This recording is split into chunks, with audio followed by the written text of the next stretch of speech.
Du point de vue de la Gemara,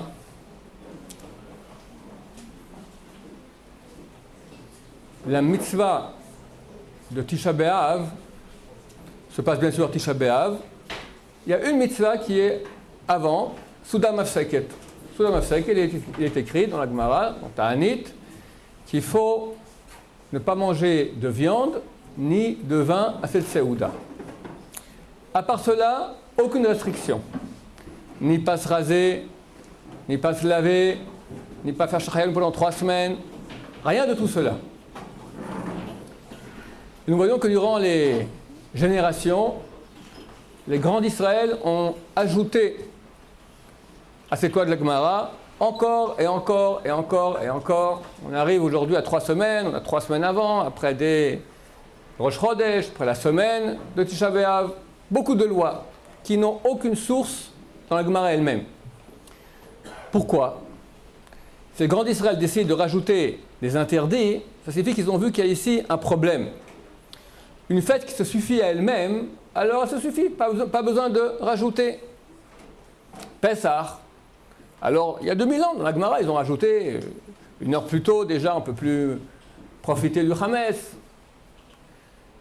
Mais depuis 2000 ans, on n'a pas vu qu'il y ait d'autres ajouts. Idem Hanouka, idem Rosh Hashanah, idem Yom Kippour, etc. Tisha B'Av est une fête problématique. Parce que Am Israël, Kaniré, il semblerait, ne comprend pas très bien qu'est-ce qu'on veut de lui. Alors les grands d'Israël, voyant cela, rajoutent encore des décrets pour qu'on comprenne. Et il semblerait qu'on ne comprend pas. Déjà la Gemara dit, dans Bava Metzia, il y a un verset de Yirmiyahu, Alma Avda Haaretz. Pourquoi la terre a-t-elle été perdue, a-t-elle été détruite? Le temple a été détruit, les Israël ont quitté la terre d'Israël pendant 70 ans. Le premier exil, le grand exil, le deuxième était beaucoup plus petit que le plus grand, que le premier. Pourquoi? La Gemara dit, on a demandé aux Chachamim, ils n'ont pas su répondre. On a demandé aux Nevi'im, les gens à qui Dieu parle, ils n'ont pas su répondre.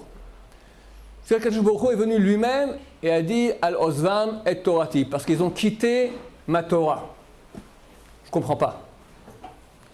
Si Am Israël quitte la Torah, et Chachamim ne peut pas dire c'est à cause de cela, c'est évident. Les Nevi'im ne pouvaient pas le voir. Il fallait que Dieu vienne. Mais je crois qu'il y a une chose aussi qui nous échappe. Bnei Israël certainement pratiquait la Torah. Les Chachamim voyaient tout le monde qui pratiquait la Torah. Les Nevi'im voyaient que tout le monde pratiquait la Torah. Ils ont dit on ne sait pas pourquoi. Al-Mavda Haaretz, pourquoi la terre a-t-elle été détruite? Il a fallu que Dieu vienne et dise parce qu'ils ont quitté la Torah. Mais alors qu'est-ce qu'ils ont quitté si les Chachamim voient que tout le monde pratique la Torah? Ils n'ont pas quitté. Pourquoi Dieu dit qu'ils ont quitté la Torah? Encore une chose extrêmement bizarre. Cette fête est appelée Moed. C'est une fête. Demain après-midi, on ne dit pas le Tachanoun. Comme les jours de fête. On devrait dire normalement beaucoup plus Tachanoun. C'est un jour de malheur. Pourquoi fête?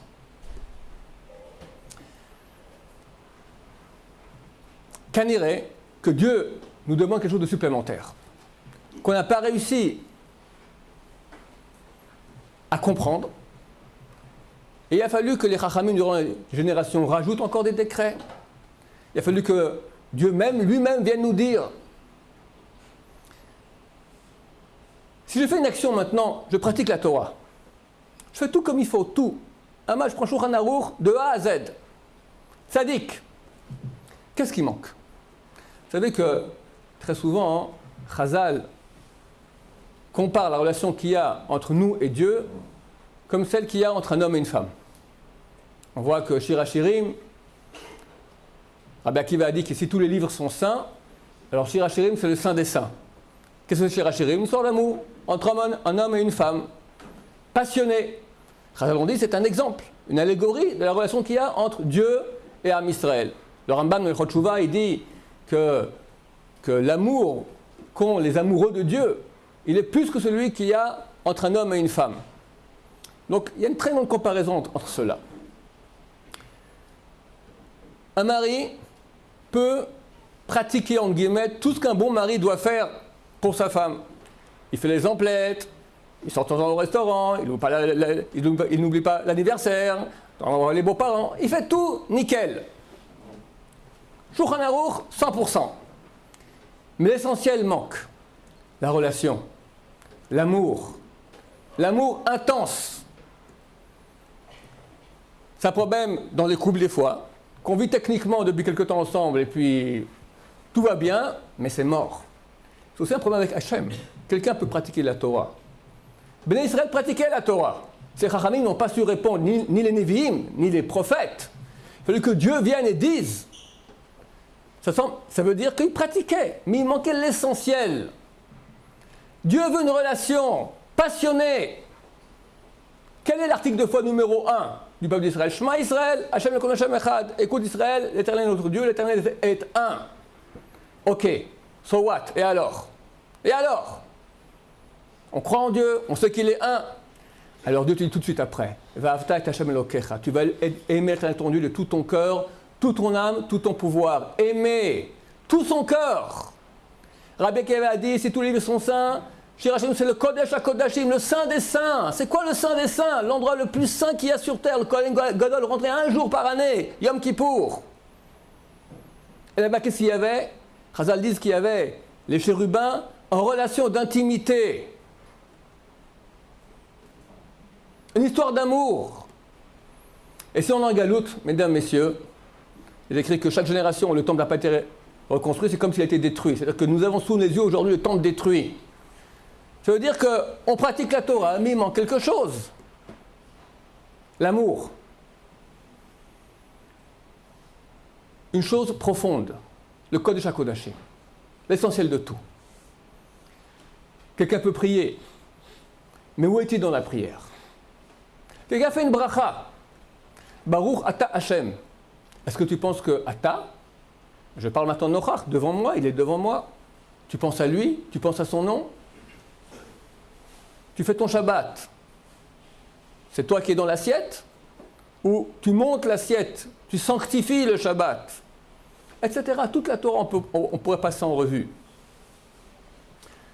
Cette fête est la fête du deuil de l'amour.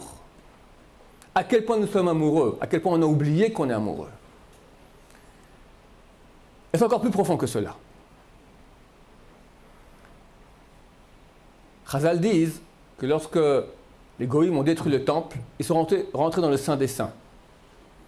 Vous savez que dans le Saint des Saints, il y avait les chérubins. Il est écrit que lorsque Dieu était fâché, alors les chérubins faisaient dos l'un à l'autre. Au contraire, lorsqu'il y avait l'amour entre Am Israël et Dieu, alors au contraire, ils se regardaient intensément. Chazal disent que lorsque le temple a été détruit, les Goïms sont rentrés dans le Saint des Saints, ils ont vu les chérubins, mais en rim zébazé, c'est-à-dire carrément en situation d'intimité conjugale. Le temple est détruit. C'est le moment de colère, le plus grand de Dieu. Comment ça se fait qu'une chose pareille se passe? Alors Chazal on dit, c'est Nes Lera'a. Un miracle en mal. Bizarre. C'est la fête bizarre. On fait une fête de deuil. On fait un miracle en mal. Ah, et combien d'amour il y a dans ce miracle en mal? Combien de gens posent la question, où était Dieu durant la Shoah? Si Am Israël aime son peuple, pourquoi on souffre tellement? Et pourtant, aujourd'hui, il y a des centaines de livres. Je crois qu'il n'y a aucun sujet dans le monde orthodoxe qui est autant traité que la Shoah. Des miracles de la Shoah, de la providence de Dieu de la Shoah, durant la Shoah, dans la guerre d'Israël. On a des blessés, on a des morts, mais combien de miracles? Combien de miracles?